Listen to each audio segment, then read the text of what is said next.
ജീവിക്കുന്നത് അതിശയിപ്പിക്കുന്ന ഒരു കാലഘട്ടത്തിലാണ്.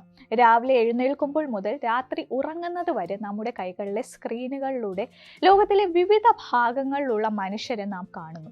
അവർ കഴിക്കുന്ന ഭക്ഷണം, അവരുടെ യാത്രകൾ, അവരുടെ സന്തോഷങ്ങൾ, സങ്കടങ്ങൾ എന്നിവയെല്ലാം നാം അറിയുന്നു. ഒരു ഘട്ടത്തിൽ നേരിട്ട് കണ്ടിട്ടില്ലാത്ത, നമ്മളോട് ഒരിക്കൽ പോലും സംസാരിച്ചിട്ടില്ലാത്ത ആ വ്യക്തി നമ്മുടെ കുടുംബത്തിലെ ഒരു അംഗത്തെ പോലെയോ അല്ലെങ്കിൽ ഏറ്റവും അടുത്ത സുഹൃത്തിനെ പോലെയോ പ്രിയപ്പെട്ടവനായി മാറുന്നു. ആ വ്യക്തിക്ക് ഒരു അപകടം സംഭവിക്കുമ്പോൾ നാം വേദനിക്കുന്നു, അവർക്കൊരു നേട്ടം ഉണ്ടാകുമ്പോൾ നാം ആഹ്ലാദിക്കുന്നു.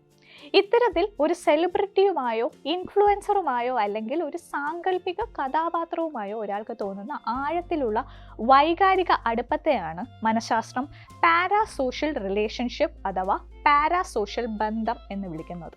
ഇത് തികച്ചും ഏകപക്ഷീയമായ ഒരു ബന്ധമാണ്. അതായത് നിങ്ങൾ ആ വ്യക്തിയെക്കുറിച്ച് എല്ലാം അറിയുന്നുണ്ടാകും, എന്നാൽ ആ വ്യക്തിക്ക് നിങ്ങളുടെ അസ്തിത്വത്തെക്കുറിച്ച് പോലും അറിവുണ്ടാകില്ല. പാരാസോഷ്യൽ ബന്ധം എന്ന ആശയം ഇന്ന് ഏറെ ചർച്ച ചെയ്യപ്പെടുന്നുണ്ടെങ്കിലും ഇതിന്റെ ചരിത്രം 1950കളിലേക്ക് നീളുന്നു. 1956 ഡൊണാൾഡ് ഹോട്ടൺ, റിച്ചാർഡ് വോൾ എന്നീ സോഷ്യലിസ്റ്റുകളാണ് ഈ പദം ആദ്യമായി ലോകത്തിന് പരിചയപ്പെടുത്തുന്നത്. അന്ന് ടെലിവിഷൻ വീടുകളിലെ പ്രധാന വിനോദോപാധിയായി മാറിക്കൊണ്ടിരുന്ന കാലമായിരുന്നു. TV പരിപാടികൾ അവതരിപ്പിക്കുന്നവർ പ്രേക്ഷകരോട് നേരിട്ട് സംസാരിക്കുന്ന രീതിയിലുള്ള ശൈലി സ്വീകരിച്ചപ്പോൾ പ്രേക്ഷകർക്ക് അവരോട് ഒരു പ്രത്യേക തരം അടുപ്പം തോന്നുന്നതായി ഗവേഷകർ കണ്ടെത്തി.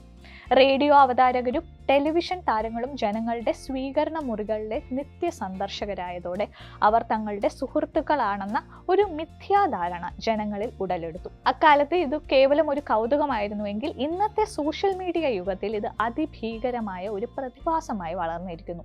ഇന്നത്തെ കാലത്ത് പാരാസോഷ്യൽ ബന്ധങ്ങൾ ഇത്രമേൽ ശക്തമാകാൻ പ്രധാന കാരണം സോഷ്യൽ മീഡിയയുടെ കടന്നുകയറ്റമാണ്. മുൻപ് ഒരു സിനിമാ താരത്തെയോ കായിക താരത്തെയോ ദൂരെ നിന്ന് മാത്രം ആരാധിച്ചിരുന്ന ആരാധകർക്ക് ഇന്ന് അവരുടെ ഇൻസ്റ്റഗ്രാം സ്റ്റോറികളിലൂടെയും യൂട്യൂബ് വ്ലോഗുകളിലൂടെയും അവരുടെ സ്വകാര്യ ജീവിതത്തിലേക്ക് ഒരു ജാലകം തുറന്നു കിട്ടുന്നു. ഒരു വ്ലോഗർ തൻ്റെ മുറിയിലിരുന്നു കൊണ്ട് ക്യാമറ മുഖമായി സംസാരിക്കുമ്പോൾ അയാൾ തന്നോടാണ് സംസാരിക്കുന്നത് എന്ന തോന്നൽ ഓരോ കാഴ്ചക്കാരനിലും ഉണ്ടാകുന്നു. ഹലോ ഗൈസ് എന്നോ എൻ്റെ പ്രിയപ്പെട്ട സുഹൃത്തുക്കളെ എന്നോ ഉള്ള സംബോധനകൾ ആ വ്യക്തിയും ആരാധകനും തമ്മിലുള്ള ദൂരം ഇല്ലാതാക്കുന്നു. കമൻറ്റുകളിലൂടെയും ലൈക്കുകളിലൂടെയും പലപ്പോഴും ലഭിക്കുന്ന പ്രതികരണങ്ങൾ ഈ ബന്ധം സത്യമാണെന്ന് നമ്മെ വിശ്വസിപ്പിക്കുന്നു. ഇത്തരത്തിൽ സൃഷ്ടിക്കപ്പെടുന്ന ഇൻറ്റിമസി അഥവാ അടുപ്പം യഥാർത്ഥത്തിൽ ഒരു ഡിജിറ്റൽ നിർമ്മിതി മാത്രമാണ്. എന്തുകൊണ്ടാണ് മനുഷ്യൻ ഇത്തരത്തിലുള്ള ബന്ധങ്ങളിലേക്ക് ആകർഷിക്കപ്പെടുന്നത് എന്നത് ചിന്തിക്കേണ്ട വിഷയമാണ്. മനുഷ്യൻ സഹജമായി തന്നെ സാമൂഹിക ജീവിയാണ്.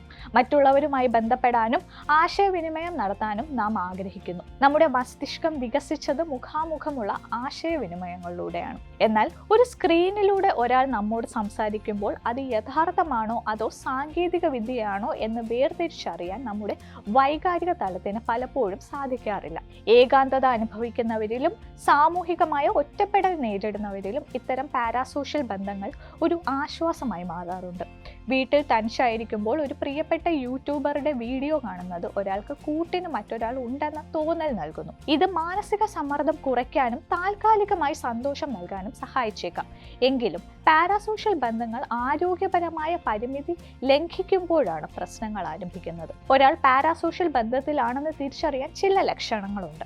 തൻ്റെ പ്രിയപ്പെട്ട താരം ചെയ്യുന്ന ഓരോ കാര്യവും സ്വന്തം ജീവിതത്തെ ബാധിക്കുന്ന രീതിയിൽ വൈകാരികമായി എടുക്കുക എന്നതാണ് ഇതിൽ പ്രധാനം. ആ വ്യക്തിയുടെ വസ്ത്രധാരണം, സംസാര ശൈലി, ജീവിത രീതി എന്നിവ അനുകരിക്കാൻ തുടങ്ങുകയും സ്വന്തം വ്യക്തിത്വം നഷ്ടപ്പെടുത്തുകയും ചെയ്യുന്നത് അപകടകരമാണ്. കൂടാതെ തൻ്റെ യഥാർത്ഥ ജീവിതത്തിലെ സുഹൃത്തുക്കളുമായും ബന്ധുക്കളുമായും ചിലവഴിക്കേണ്ട സമയം ഈ വെർച്വൽ സുഹൃത്തിന് വേണ്ടി മാറ്റിവെക്കുന്നതും ഒരു ലക്ഷണമാണ്. ആ താരം പറയുന്നതാണ് അന്തിമ സത്യമെന്നും അവർക്ക് തെറ്റുപറ്റില്ലെന്നും വിശ്വസിക്കുന്ന അവസ്ഥ ആരാധനയിൽ നിന്ന് മാറ്റി ഒരു തരം ഉന്മാദത്തിലേക്ക് വഴിമാറുന്നു. മറ്റൊരു പ്രധാന വശം എന്നത് ഈ ബന്ധങ്ങൾ സൃഷ്ടിക്കുന്ന അമിതമായ പ്രതീക്ഷകളാണ്. സോഷ്യൽ മീഡിയയിൽ നാം കാണുന്ന ജീവിതം പലപ്പോഴും എഡിറ്റ് ചെയ്യപ്പെട്ടതും മനോഹരമാക്കിയതുമായ ഒന്നാണ്. അത് കണ്ടിട്ട് നമ്മുടെ ജീവിതം എത്രയോ മോശമാണെന്ന് ചിന്തിക്കുന്നത് സ്വയം സംശയത്തിലേക്കും മാനസിക വിഷമത്തിലേക്കും നയിക്കും. തൻ്റെ പ്രിയപ്പെട്ട സെലിബ്രിറ്റി വിവാഹിതനാകുമ്പോഴോ അല്ലെങ്കിൽ മറ്റൊരു ബന്ധത്തിൽ ഏർപ്പെടുമ്പോഴോ വഞ്ചിക്കപ്പെട്ടതുപോലെയുള്ള തോന്നൽ പല ആരാധകരിലും ഉണ്ടാകാറുണ്ട്.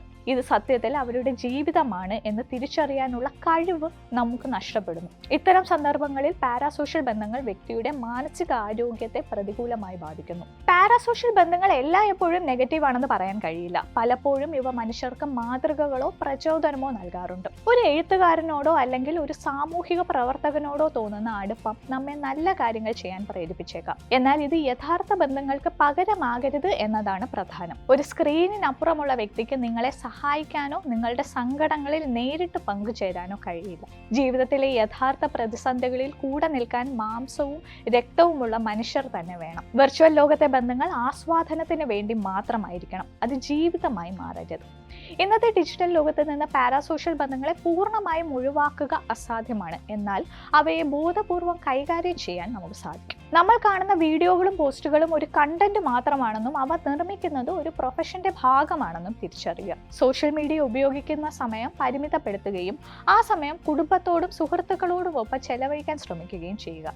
സ്ക്രീനിലെ മിന്നുന്ന ലോകത്തേക്കാൾ മനോഹരവും അർത്ഥവത്തുമാണ് നമ്മുടെ ചുറ്റുമുള്ള കൊച്ചു ലോകമെന്ന് മനസ്സിലാക്കുമ്പോഴാണ് നാം പാരാസോഷ്യൽ ബന്ധങ്ങളുടെ കെണിയിൽ നിന്ന് മോചിതരാകുന്നത്. ചുരുക്കത്തിൽ പാരാസോഷ്യൽ ബന്ധങ്ങൾ ആധുനിക മനുഷ്യന്റെ ജീവിതത്തിലെ ഒരു അവിഭാജ്യ ഘടകമായി മാറിയിരിക്കുന്നു. ഇത് നമുക്ക് വിനോദവും അറിവും ചിലപ്പോൾ ആശ്വാസവും നൽകുന്നു. എന്നാൽ ഈ ബന്ധങ്ങൾ ഒരു നിഴൽ പോലെയാണെന്ന് ഓർക്കുക.